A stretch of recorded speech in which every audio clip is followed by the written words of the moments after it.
got to go to kids camp this week to Camp Gap, and I had a blast there. And this is confession time. I don't do a whole lot of hiking, and this is like an enclosed camp, and there are some woods. But just the half day or so that I spent at camp, I came home and my calves were killing me, and I was just pouring sweat. My throat was dry, and I went home and I just crashed. So for people who were out there all week serving and loving our kids, thank you for that. You guys are my heroes, and I appreciate you for that. We had students at Super Summer, and we had several out there. Maddie Conrad was deathly ill with like every sickness in the book, and all week was just serving and loving our teenagers. Marshall was there, Michael was there, and so thank you to you guys for serving. It's incredible to see the church jumping in and serving and discipling and helping raise the next generation of leaders, and so thank you for that. We are continuing a series that we started last week. We're studying Ecclesiastes all summer long, and if you weren't with us last week, we began dealing with this problem that every one of us has. It's a problem that's common to all of us, and it's that we have this innate need within us to make sense of life.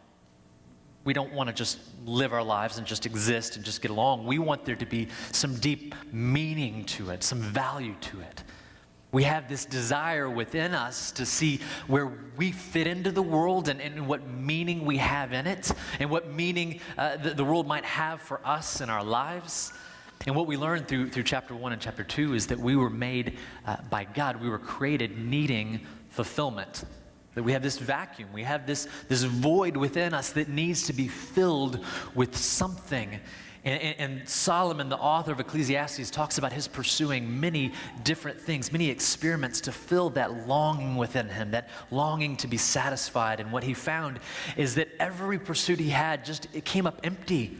It was like vapor. It was like nothing of real substance, and it dissipated. It disappeared quickly. That's because God created us to be fulfilled, to be satisfied only by Jesus Christ. That's the way he created it to be. And today, as we continue our study, we'll be in Ecclesiastes chapter 3. We'll get there in a minute. You don't need to turn to it yet. But what we're going to do as we continue talking about lessons in vapor management, that's what we're calling the series, because again and again, the author, King Solomon, he talks about how life is like vapor. It's just a wisp in the wind. It's quick and it passes, and there's nothing of substance to be found really on this earth alone. But today he's going to talk about the meaninglessness and the meaning of time. And there's something I know this. I know that you and I, that we spend a lot of our time working and hoping for good times. That's what we want. That's what we put our efforts and our energies and our thoughts into. What we surround our prayers. We fill our prayers full of things about having good times in our life because we want easy times, not difficult times. If we had our pick, I just want a good, steady dose of good times with very little change from that. Just give me the good stuff, nothing else, and life would just be perfect for me. But there's a problem. There's a problem if I get what I want there, if I get only good with no change.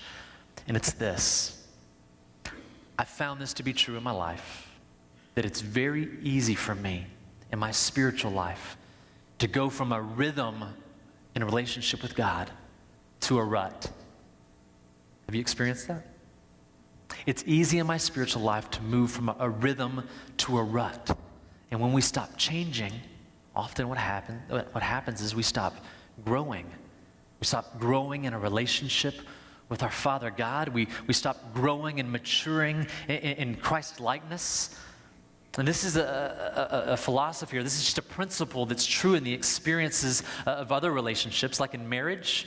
You meet someone, you begin dating them, things are changing, you're learning things, you're changing, they're changing, your situation changes, you go from dating to engagement to marriage to kids, and all this change is happening, and sometimes you begin to slow down because there's nothing new to learn, and life is just going on, and your rhythm of relationship becomes a rut, and you stop growing. You stop becoming intimate with one another.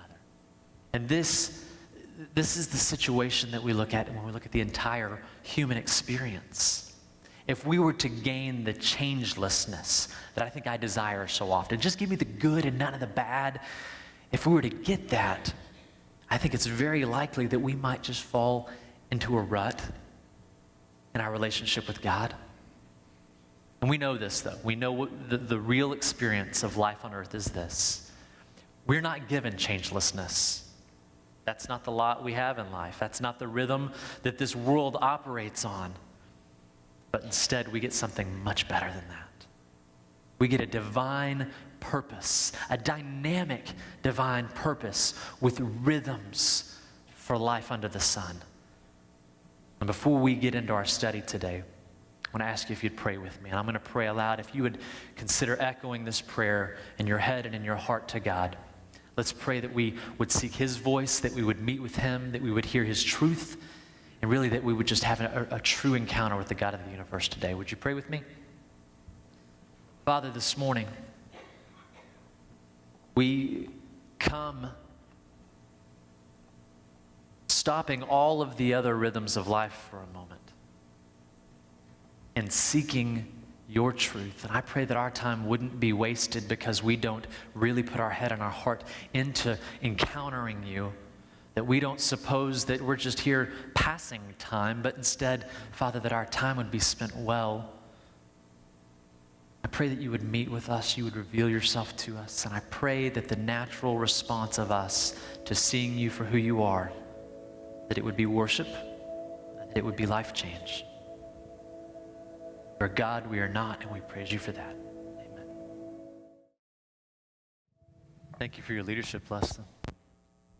It's exciting to see how deep our bench goes. Not that you're a bench player or anything like that. We have so many gifted people who are using their giftings at Legacy Church, and I love that. Thank you, Leston, today for leading.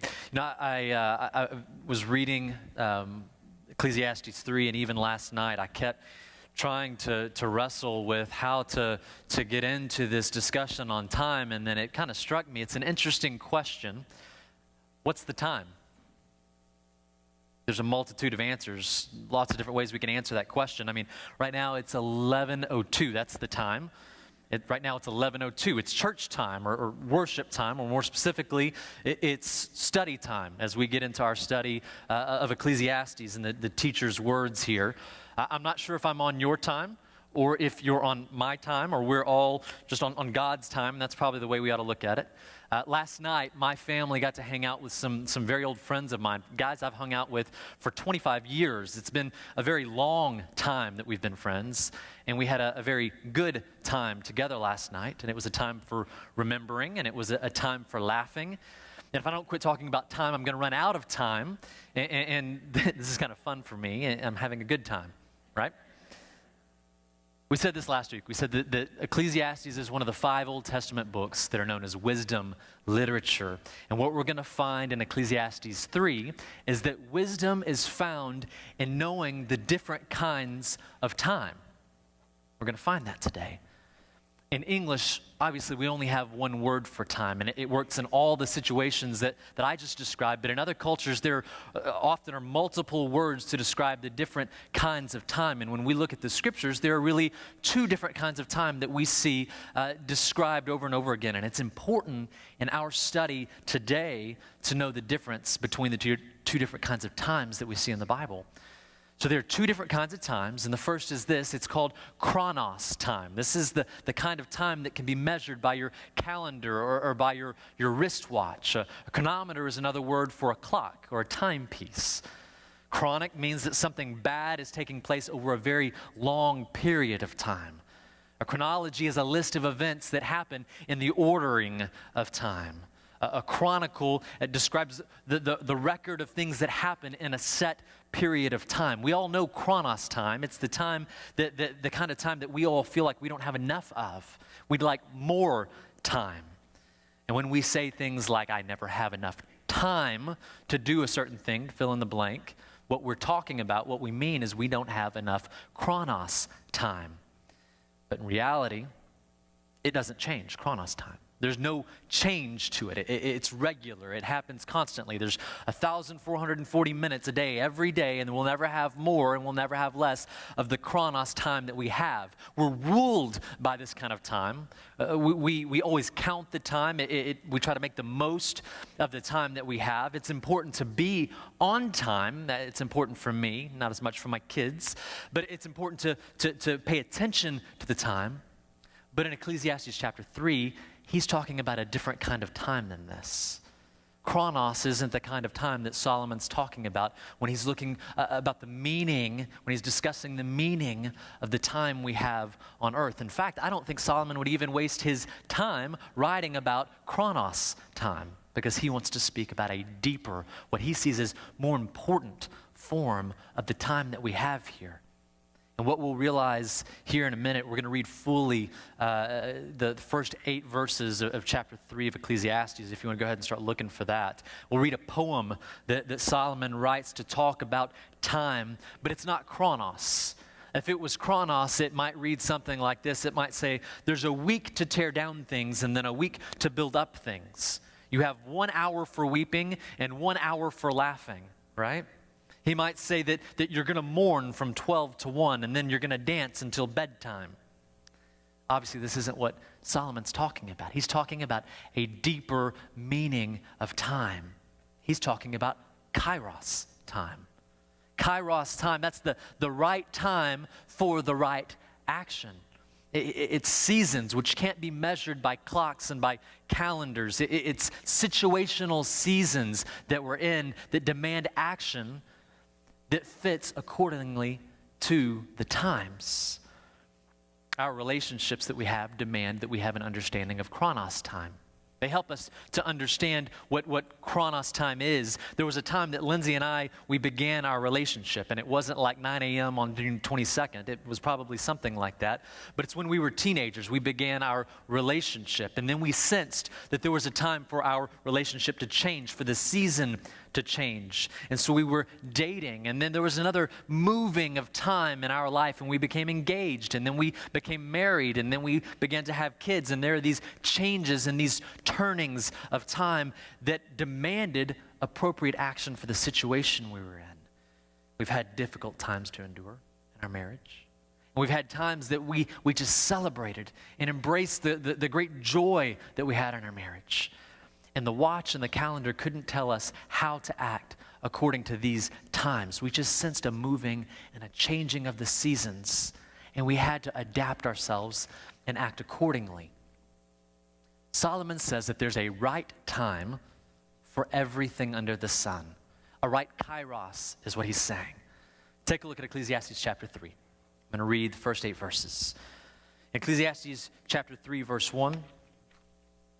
Solomon says this: there is an appointed time for everything, and there's a time for every event under heaven.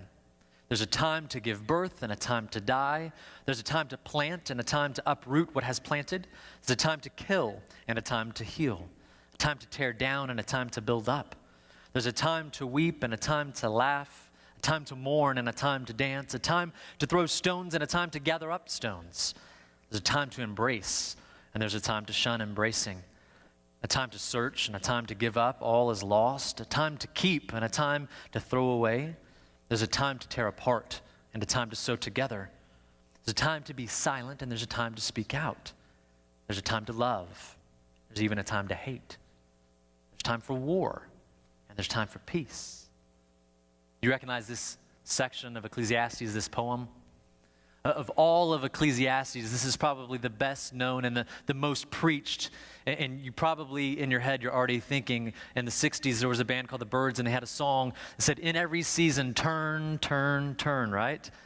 Now, think about the song in your head for just a moment. Can you hear the lyrics? Can you hear the tune? Now it's stuck in your head all day. You're welcome. It's my gift to you today. It's better than the songs we have stuck in our head because we have little daughters who love the movie Frozen. That's one step better than Let It Go. Now you have that one in your head. We see this when we look at this poem. There are 28 times or seasons. It's really 14 pairs of times that Solomon describes. And if you'll notice, each pairing cancels itself out. birth is canceled out by death. And tearing down is replaced by then building up.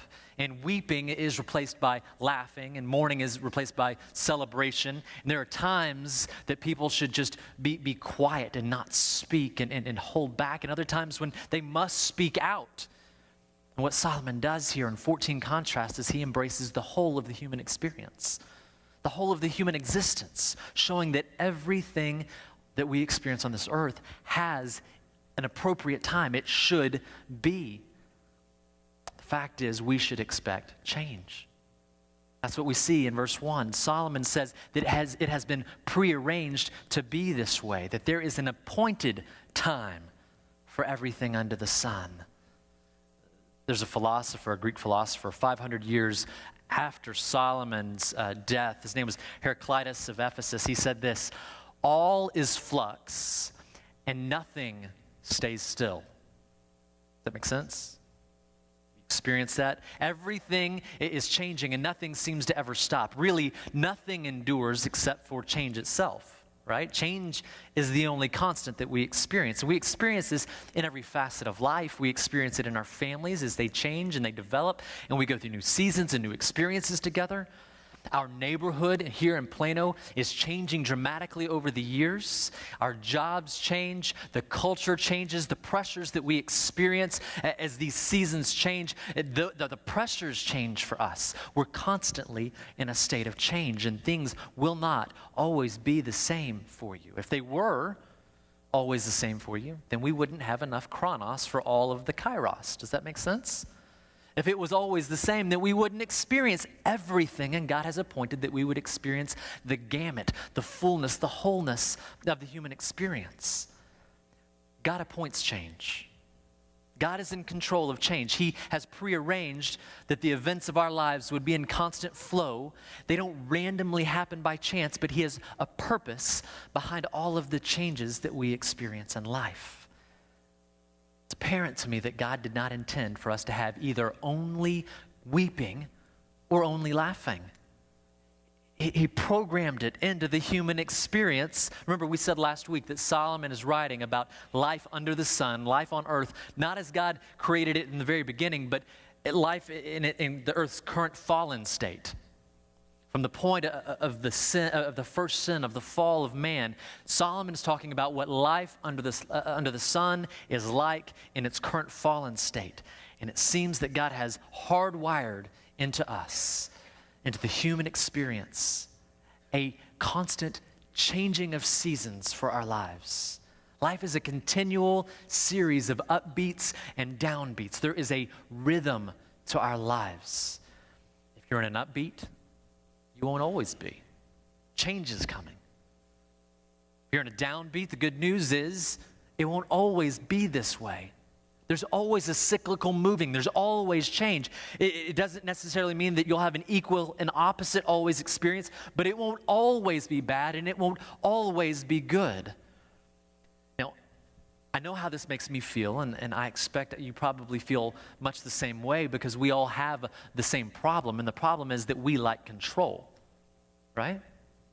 We like to be the ones who determine what kind of season of life we're in. We don't like to leave it up to God to determine the seasons we're in, whether it's good or bad, whether it's successful or not. We want to be in control of our destinies and our futures. I want all of the good, all of the upbeats, and none of the downbeats, none of the weeping, none of the mourning, none of the war, none of the tearing apart. I'll do just fine without any of that in my life. And yet God has set all things in motion. And He set it in this cyclical changing motion because He intends for us to live within changing conditions. And Solomon says that this is the reason. In the face of the constant changing conditions, we're meant to engage with the God of the universe, to recognize that God is in control of the times. And if we would recognize in our constant changing conditions that God is in control, what we should do is not waste our energy railing against life. That's what he says in verse 9. Take a look at it. He says, "What profit is there to the worker from that in which he toils?" Sounds a lot like last week when we read chapter 1, verse 3. He said, what advantage does man have in all his labor which he does under the sun? And to that, what we said last week, Solomon was talking about the earthly pursuits that we have for earthly results, the work of our hands, the things that we try to do with our strength and our might and our intelligence to obtain or to procure or to accumulate the kinds of experiences that we want and we believe have meaning on earth. And we said this, we said apart from God, apart from His will and His wisdom and His power, we don't gain anything from our work.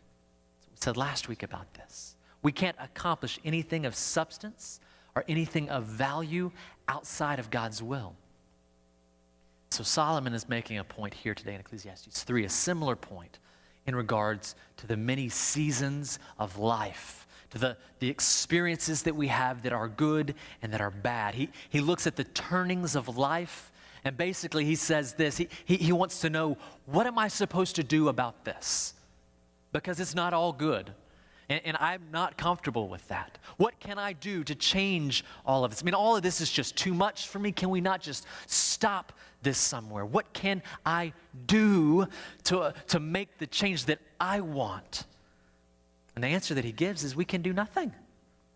There's nothing that we can do to really deeply and lastingly affect the seasons of life. That's just how life is. It's how God intends and ordains life to be under the sun. Things will not stay the same. We will work as hard as we can to arrive in a season of good, and the conditions will change, and then we'll find ourselves having to change our work. And so Solomon says, just don't fight the season that you're in. Instead, accept the limitations of your power. God has appointed the seasons that you're in. He must have a purpose for the seasons that you're in. And so we shouldn't work and waste our chronos trying to change the kairos, trying to force seasons, trying to force outcomes in our life will not go anywhere, and it will not provide to us the hope and the peace and the ease of life that we think we will. That's because life is marked by constant change. I can work as hard as I want to get to a place of contentment and peace, but something's going to change and ruin all of that. And I'm going to work in a different direction. Fact is, some of you are sick right now. Lord willing, you're going to be healthy soon. Some of you are healthy now, but you may encounter horrible sickness. It's possible. There's constant change. Some of you are winning right now. You're successful by all earthly measures. Whatever you're doing it well, and it's incredible, and you're loving life. But hey, culture changes, and technology changes, and styles change. And one day, you may not be so successful. Watch the market. You may not be winning soon. You may encounter difficult times. You may encounter challenge. What kind of time of life are you in right now? Consider that. What season of life are you in right now? Do you like it? Are you satisfied with the season of life that you're in right now? Have you asked yourself this question recently? Is this all there is for me? I mean, isn't there more for me? I can't wait to what happens next, what comes next. I've got to get to what comes next. Have you asked yourself these kinds of questions? Do you ever wish that God would just settle down and settle your life down for a bit? Just get to the laughing and to the embracing and the healing and the loving and the peace and the celebration and the birth stuff, and just stop there and leave out all of the hard times and all of the bad stuff, because that stuff doesn't seem any fun to me. It doesn't seem appropriate to me. And yet verse 11, look what Solomon says. God has made everything appropriate in its time. The good seasons and the bad seasons, the war and the peace, He has made it appropriate for its time. It's interesting to me that the Hebrew word that Solomon uses for appropriate here means beautiful. Some of your translations may say God makes everything beautiful in its time. He makes it fair. He makes it suitable, even pleasant. In fact, if you look back to verse 1, and he says there's a time for every event under heaven. And then he describes, the contrast between good times and bad times, the whole human experience. The word that he uses here for event means delight. It means pleasure. So there's a time for every delight under the sun. For birth and for death, there's delight. For weeping and for laughing, there's delight. How can Solomon speak this way? Because I feel no delight with death. And I feel no delight with my weeping. And I see no delight in war. And that scripture says God has appointed everything in its time. It's appropriate and beautiful. Every event, every delight is ordained by God. How do we reconcile this in our heads? I want you to look at this. When you're in a season of tearing apart, not laughing, when you're in a season of weeping and war and these things, it doesn't seem suitable. I want you to look at verse 11. I'm still there. I see some of the mystery solved. I'm in the middle of verse 11. Solomon says, God has set eternity in man's heart. God has set eternity in our hearts. Life under the sun isn't all that there is. The things that we are experiencing now are not all that there is for us in this life. And deep down, we all know it. We feel it. We know that there's something more. We know there's more to life. We know that there's something deeper than what's going on in our day-to-day experience. And that's because we have eternity in our hearts. And this word eternity, I don't know why I do this, but for some reason, every time I hear the word eternity, my mind thinks future. Eternity equals future. Do you do that? When I think about eternity, I think about what's ahead. That's not eternity. Eternity is timeless. It's outside of time and space. It's all things of history and all things of future all at once. There is no time in eternity. It's outside of the chronos. When we talk about eternity in the Bible, we talk about God in eternity. We talk about eternal things. We're talking about a continuous existence outside the realm of time, forever and always kind of stuff. And Solomon says that God has put a sense of the timelessness of eternity in our hearts. That encompasses all of time past, all of time present, all of time future. He's placed that in our heart, and yet, here's the problem. This is why we struggle to understand this. We can't understand why Solomon calls weeping and war appropriate. It's also in verse 11. Man will not find out the work which God has done from the beginning, even to the end. We don't see with eternal eyes. Get that? We have a limited scope of vision. We don't allow ourselves to see the bigger picture. We can't understand how God is using all of the seasons of our lives, the upbeats and the downbeats, to accomplish His purposes in us and through us, to draw us into Himself, to trust Him more, to follow Him more, to declare His glory more. And there's another answer to the question of the human existence.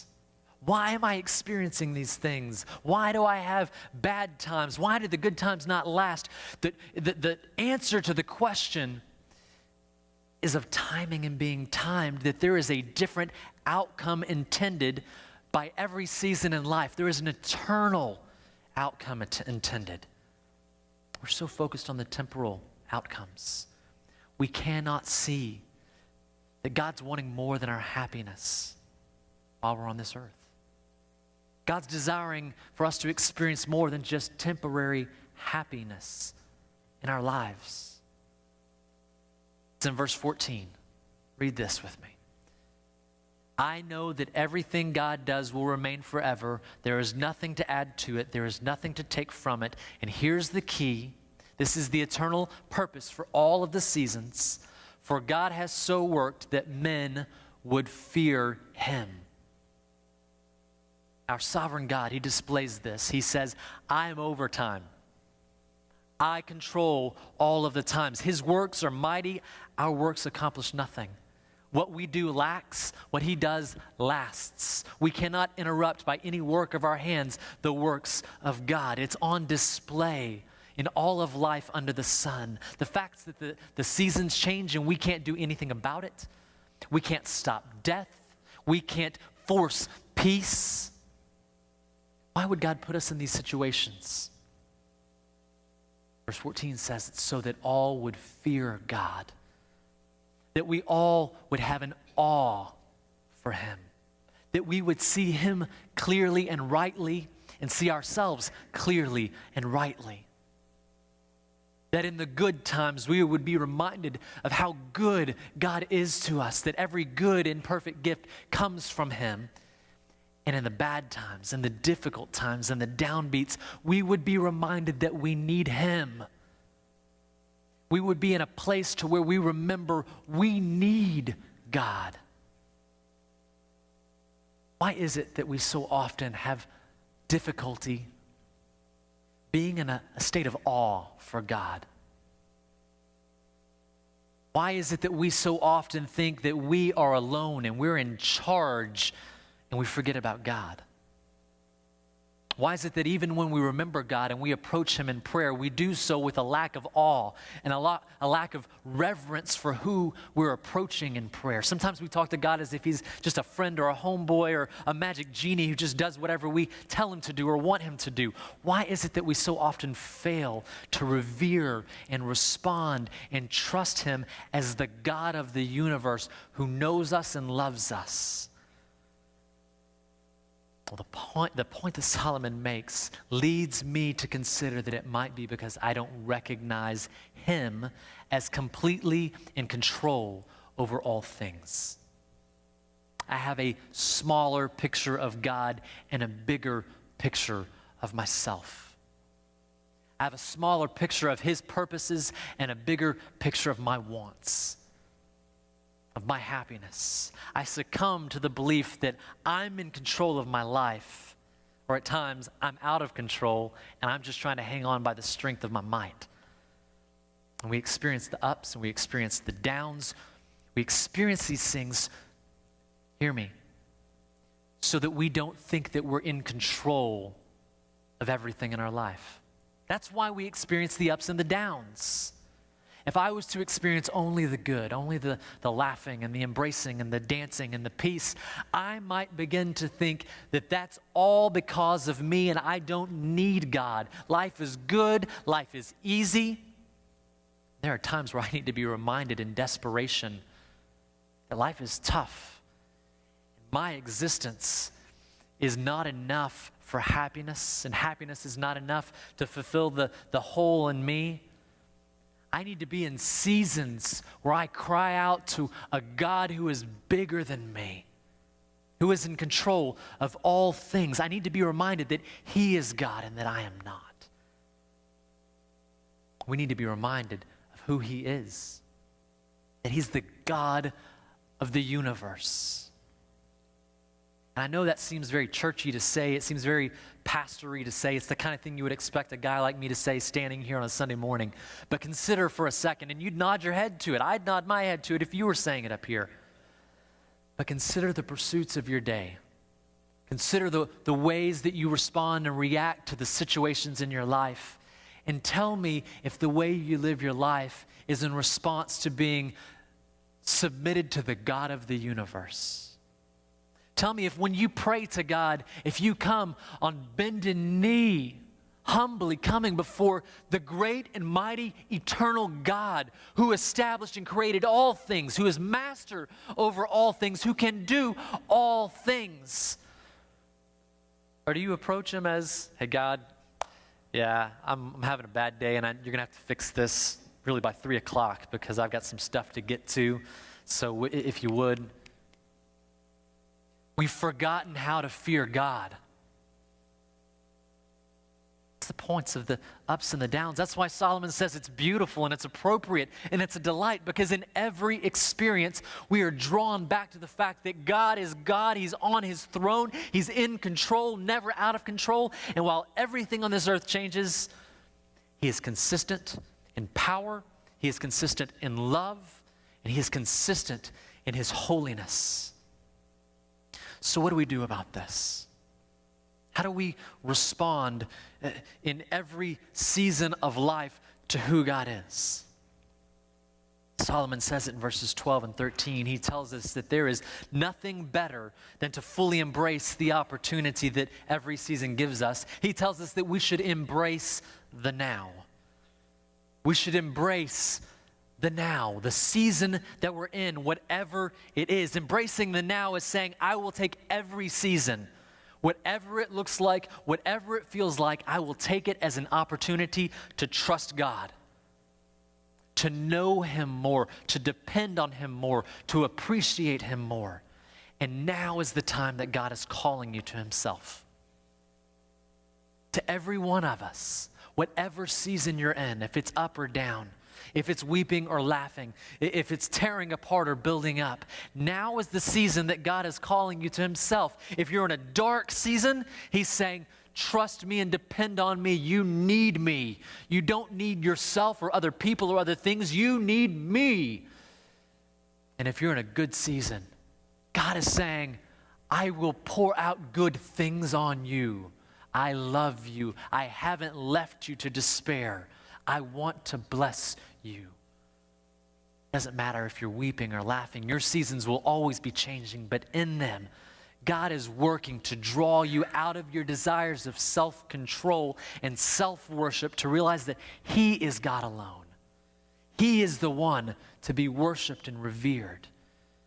That's why James in the New Testament, he says, consider it all joy. Every season of life. He echoes Solomon's delight. He says, even when you encounter various trials, realize that God's doing something in that.